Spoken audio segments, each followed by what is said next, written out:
Hoy 1 de mayo conmemoramos el Día Internacional del Trabajador, hombres y mujeres cuyo trabajo es la fuente principal de la generación de riqueza en todo el mundo, cuyo trabajo permite la producción de bienes y servicios que necesitamos para satisfacer nuestras necesidades. Se escogió esta fecha, la del 1 de mayo, porque en 1886 trabajadores y trabajadoras de la ciudad de Chicago salieron a protestar en contra de las pésimas condiciones laborales en las que se encontraban, y protestaron particularmente por una reivindicación, la jornada laboral de 8 horas, dado que en ese momento la jornada superaba las 14 horas al día.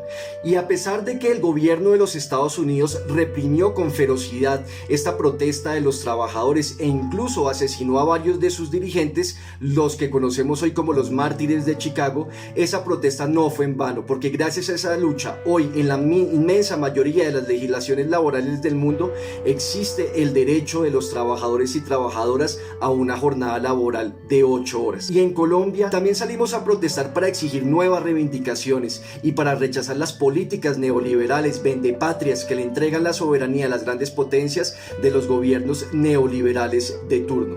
Este 1 de mayo no vamos a poder salir a las calles porque estamos en medio de una cuarentena por la pandemia de la COVID-19. Sin embargo, hoy más que nunca son vigentes las reivindicaciones de los trabajadores y trabajadoras. No recibimos el trato que merecemos.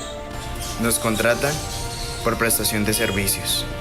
Y no tenemos derecho ni a primas, ni a cesantías, ni a vacaciones, y mucho menos a una incapacidad laboral. Trabajamos más de 24 horas sin descanso.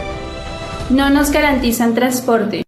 Tenemos que caminar kilómetros a altas horas de la noche. No contamos con la protección necesaria para no contagiarnos. Sobre todo porque en medio de esta crisis se han cometido muchos atropellos en contra de la clase trabajadora en Colombia. Grandes multinacionales han venido despidiendo y suspendiendo los contratos de sus trabajadores o modificando sus condiciones laborales para empeorarlas. Por ejemplo, la multinacional General Motors o grandes empresas también como Falabella e incluso Ecopetrol y sus contratistas. Todo esto bajo la mirada alcahueta del gobierno de Iván Duque.